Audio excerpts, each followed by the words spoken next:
Good afternoon, everyone, and welcome to another edition of The Danny Show. I'm your host, Daniel Cody, giving you commentary and reviews on all things wrestling. Thank you guys so much for joining and helping me hit 485. Today is a very special day because today is the day of the Nature Boy, Ric Flair, February 25. The the kiss stealing, jet flying, son of a gun, Ric Flair, 16-time world champion. The only question is, will John Cena overdo that record? And will Charlotte eventually make the same? However, let's just celebrate Ric Flair for right now. Let's give you my top 10 favorite matches to take place from the Nature Boy and 16-time world champ. We're going to start off at number 10 with Ric Flair versus Nikita Koloff. Long before Nikita Koloff was a born-again Christian and became a minister as he is today, he was a wrestler. And one of the matches that he had was against Ric Flair at Starrcade 86. A match that was good but ended in a double disqualification after both guys lost control and Koloff ended up attacking the referees. Obviously, you could see that Koloff must have been the face of this match and Ric Flair was obviously a heel. It took me a minute to figure it out, but I think Ric Flair was the heel in this one. But nonetheless, it was a good match, and eventually it was apparently ruled later on that Ric Flair was the winner of this match by DQ. Next on this list at number 9, we have Ric Flair versus Randy Savage at the Great American Bash 1995, a rematch 3 years in the making. This came as a grudge match due to the fact that Ric Flair had been taunting and attacking both Randy Savage and his father. However, in this match, Ric Flair found himself being choked out by Father Savage's cane before fighting out and taking the cane and using it for his own personal gain, winning the match while the referee's back was turned. Eventually, because he used the cane, he won, Obviously, that's why Ric Flair is the dirtiest player in the game. And a bit of a heelish one for taunting his father. Of course, Randy Savage got his revenge less than a month later at an event called Bash at the Beach, Lumberjack match. Next on this list, we go at number 8 to Starrcade 1988. It would be Ric Flair versus Lex Luger. And it was for the championship, I believe the NWA championship at the time, before it became WCW. This match it was good, and somehow you had to wonder, how was Ric Flair going to overcome this gigantic powerhouse at the time known as Lex Luger? Of course, he did it by using dirty tactics, hitting Lex Luger on the leg with a chair while the referee's back was turned. And as Lex Luger was going for the rack attack, his leg gave out after having it targeted by Ric Flair after the chair shot. And Ric Flair, using the ropes, would win the match. This is Ric Flair. I think this is more of a heelish Ric Flair countdown. But this match, he was actually a good guy. At number 7, this was Babyface Flair versus Terry Funk at another Great American Bash, but at 1989. Shortly after winning the championship back from Ricky the Dragon Steamboat, he had been challenged by Terry Funk. And of course, Ric Flair was going into this match with a couple of injuries overcame. And if any wrong move had happened, it would have had a bad effect on him. Ric Flair, therefore, would go in defending his WCW NWA World Heavyweight Championship against Terry Funk, God rest his soul. And the match was good. They started off no catch-can stuff, as Jim Ross would say. They would go and fight. It started physical with hands being thrown, and it ended physical. Ric Flair won the match, retaining the World Heavyweight Championship, but the Great Muta, who Ric Flair inducted into the Hall of Fame 2 years ago, came in and blew mist on his face after the match. Terry and Muta, the Great Muta, continued the attack. Fans chanted they wanted Sting, and they got Sting. And it turned into a tag team brawl that ended up going throughout the crowd. And so eventually they would end up getting their revenge later on, and we're going to get into that. But that ending was more wilder, and to be honest, the ending was a lot more interesting than the match itself, which says something because the match was still good. As far as the I Quit match, that match is also something to check out. Now we go to Starrcade. We're going to take a minute and go to Starrcade 1989, and this is Ric Flair versus Sting. This was after the Iron Man tournament. There were many people in the Iron Man tournament, including Ric Flair, Sting, Lex Luger, and the Great Muta. And the main event ended with Sting versus Ric Flair, and it would, unfortunately for Flair, be Sting winning the match and the Iron Man tournament. However, going to number 5 to avenge number 7, we have Ric Flair teaming with Sting to go up against Muta and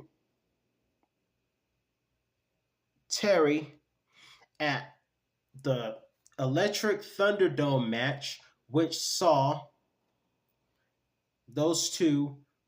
Ric Flair and Sting win the match when the manager of Terry Funk threw in the towel as Ric Flair had Terry Funk in the figure 4 leg lock. I believe this match took place at Halloween Havoc or Fall Brawl, but it took place sometime around there, and if you haven't seen it, be sure to check that out because it was good.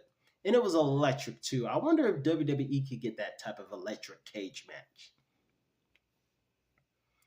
Next, we're going to go up to number 4. This is a much more almost modern version because in this match, we have a 6-man tag between Evolution members Ric Flair, Batista, and Randy Orton taking on Edge, Chris Jericho, and Chris Benoit.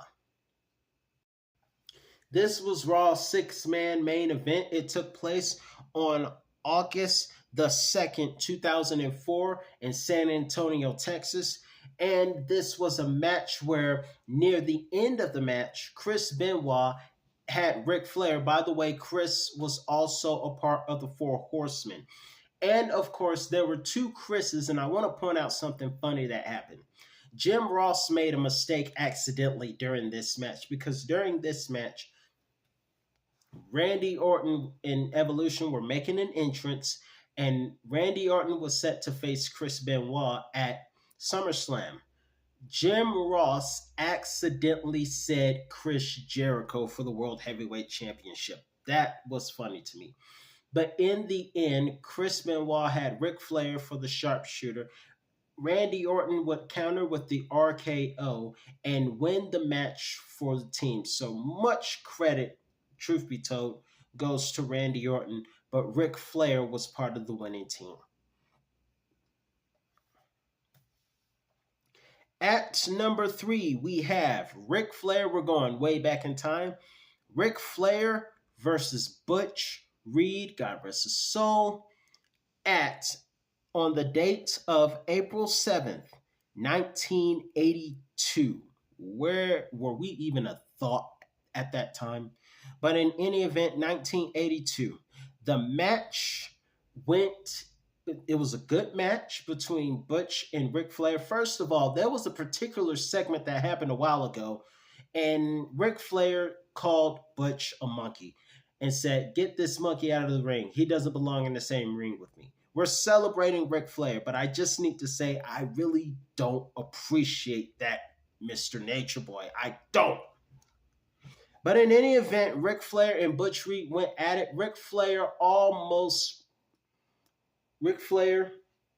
and Butch Reed had a good match.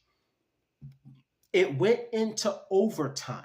The match went into overtime, and so it was put down 5 more minutes. And so we got 5 more minutes of a match, And of course, Butch Reed ended up winning this match. It was a non-title match, but Butch Reed actually won this match. Of course, Ric Flair refused to go down because he ended up cutting a promo about how rich he was and how the rings he has and all the stuff he has costs a lot of money, and he had to go do other things. Ric Flair was not going down without his bride.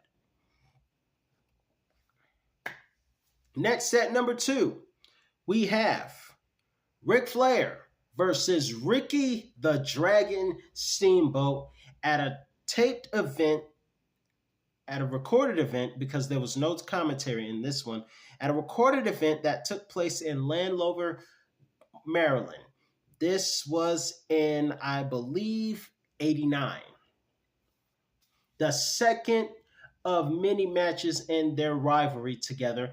This was a rematch because after Ric Flair had lost the World Championship at Chi-Town Rumble, this would be the rematch. And this match was pretty good also. Apparently, Ric Flair was still heel because he had a manager outside attacking Ricky the Dragon every chance he got. But that did not stop Ricky the Dragon Steamboat from putting on the best fight, even using Ric Flair's own move at one time. But it was a roll-up match that actually won the match for Ricky the Dragon Steamboat to retain the championship. Of course, I got to tell you guys a fun story. Long before I ever knew that Ric Flair and Ricky the Dragon Steamboat were rivals, I did this thing. I have WWE 2K16. And years ago, what I would do is I would put a match on watch mode, and I would pretend like Ric Flair and Ricky Steamboat were fighting for either a championship or they were part of a tournament that I had set up. And I would put it on watch mode, meaning I wasn't playing as anybody, but I was just watching it. The match would be very epic every time I would play those two. On my 2K16 game in watch mode, the matches will be good. Somewhat, in fact, because both of their matches aren't done standing up, as Ric Flair's finisher is the figure 4, which means the opponent has to be down, and Ricky's finisher is the diving crossbody when he's on the top rope. So this match it was long, not long, but a bit longer than usual and epic, considering that none of these moves were done grappling an opponent standing. The matches were good. What I did not realize until later on is that these two had a rivalry and many of their matches were 5 stars. However, this one was 6. Speaking of one more 5-star classic, we go to number 1, and that is Ric Flair versus Barry Windham. It was April 11th, 1987. This was also a good one. They have had 2 5-star classics in the past, but all of those 5-star matches ended in a draw without a finish. So this match was also great, but the difference was it had a finish. It was for the World Championship, and Barry Windham was the challenger. Ric Flair was the champion. And of course, Barry Windham almost won this match. However, Ric Flair's foot was on the ropes, and eventually they continued wrestling until Barry Windham went for a roll-up, which was countered to another roll-up that would end up with Ric Flair using the tights, which is illegal, but this is Ric Flair we're talking about. And Ric Flair would win this match and retain the World Championship. So that's my list of top 10 favorite Ric Flair matches, part 2. Part 1 is already up. Be sure to check that out. And I want to ask you guys one quick question before I leave. Who do you think is Ric Flair's greatest rival? Sting, Barry Windham, Ricky the Dragon, or Hulk Hogan? I bet if anyone could change the hands of time, people would cheer Hulk Hogan and boo people would boo Hulk Hogan and cheer Ric Flair if Raw on Netflix that Monday was any indications. But that's just me. Let me know in the comments, who do you think is Ric Flair's greatest rival? Ricky, Barry Windham, Sting, or Hogan, or others? Let me know in the comments below. I'm your host, Daniel Cody, and this is all the time I have for you today. And I'll be back tonight, fate willing, for another review on all things wrestling. Have a great afternoon, everyone.